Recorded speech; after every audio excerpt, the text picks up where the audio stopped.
Security forces का बलूचिस्तान के इलाके होशाब में खुफिया इतलात पर ऑपरेशन। इलाके का घेराव करते ही दहशतगर्दों ने फायरिंग शुरू कर दी। फायरिंग के शदीद तबादले में 2 सिपाही बहादुरी से लड़ते हुए शहीद। दहशतगर्दों को भारी नुकसान पहुंचा। ISPR के मुताबिक सिक्योरिटी फोर्सेस बलूचिस्तान के अमन इस्तेहकाम के लिए दहशतगर्दों को शिकस्त देने के लिए पुरअज़्म है। PDM फिर मैदान में आ गई। सदर रीगल चौक पर महंगाई के खिलाफ एहतजाज। मौलाना फजल रहमान ने खिताब में कहा, कौम की रुसवाई का सबब बनने वाले हुक्मरानों को हुकूमत का हक नहीं। हुक्मरानों को बहेरा अरब में गर्क ना किया तो मुल्क की बका खतरे में होगी। इस्लामाबाद तक जाएंगे, नाअहलों को भगाकर ही दम लेंगे। शाहिद खाकान अब्बासी ने मुल्क में फौरी इंतखाबात का मुतालबा कर दिया। कराची में एहतजाजी मुजाहरे से खिताब। बोले, मुल्क में परेशानी एक वजह 2018 के इंतखाबात की चोरी है। तमाम इदारे अपनी आईनी हुदूद में रहें। PDM इक़्तिदार नहीं चाहती, पाकिस्तान की बेहतरी के लिए काम कर रही है। धरना देने का असल वक्त ये नहीं, इनको वार्म अप होते होते मजीद माह गुजर जाएंगे। शेख रशीद के बाद कहा, कोई इत्तेहादी आंख नहीं दिखा रहा, हुकूमत को कोई खतरा नहीं। इमरान खान और इलेक्ट्रॉनिक वोटिंग मशीन के साथ हूँ। महंगाई सबसे बड़ा मसला है। TLP के साथ मुआहदे में शामिल नहीं था, अब तो इलेक्शन की तैयारी कर रहे हैं।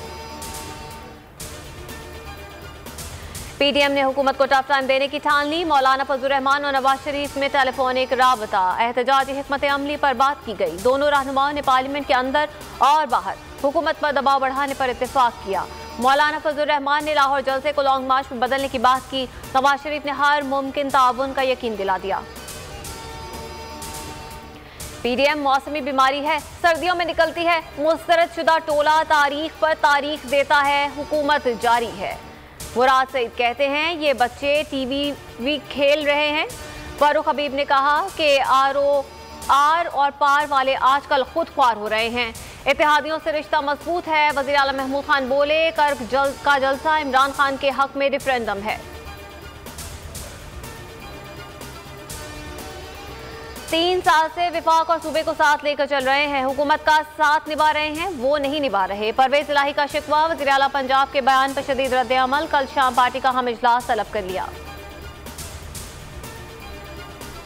शुएब अख्तर और डॉक्टर नुमान झगड़े का ड्रॉप सीन। नुमान न्याज ने गैर मशरूत माफी मांग ली। वज़ीर इत्तलात फवाद चौधरी ने दोनों के दरमियान सुलह करवा दी। साबिक फास्ट बॉलर कहते हैं, जब माफी मांग ली तो झगड़ा खत्म। स्पोर्ट्स एंकर बोले, 30 साल का याराना था, खत्म नहीं कर सकता। बाजौड़ में दुश्मनों का वार। रिमोट कंट्रोल बम धमाका। तहसील खार में राजगान डैम की सिक्योरिटी पर मामूर 2 पुलिस एहलकार शहीद। कोयटा के इलाके नवाकली में दहशतगर्दी। मोटरसाइकिल में नस बम फट गया। बच्ची और 3 खवातीन समेत 6 अफराद जख्मी। नाजिम जोखियों कत्ल केस। मुलजिम सलीम बाला की उबूरी जमानत मंजूर। सेशन जज मली ने 3 लाख रुपए के एवज जमानत मंजूर की। मुलजिम को 22 नवंबर को दोबारा पेश होने का हुक्म। और अदाकार सुहेल असगर इंतकाल कर गए। अहलिया ने तस्दीक कर दी। 1.5 साल पहले बड़ी आंत का ऑपरेशन हुआ था जो ठीक ना हो सका। 1 हफ्ते से अस्पताल में जेरे इलाज थे। नमाज जनाजा कल बाद नमाज असर बहरिया टाउन कराची में अदा की जाएगी। लाग, खुदा की बस्ती समेत दीगर ड्रामों में काम किया। अस्सलामुअलैकुम, आप देख रहे हैं बोल न्यूज़ और मैं हूं आमना अकरम। हेडलाइंस आपने जानी, खबरों से फिलहाल इतना ही। मजीद खबरों और तफसीलात के लिए विजिट कीजिए हमारी वेबसाइट bolnews.com। अब आप देख सकेंगे प्रोग्राम तब्दीली। देखते रहिए बोल न्यूज़। सब्सक्राइब करें और बेल दबाएं ताकि कोई खबर रह न जाए।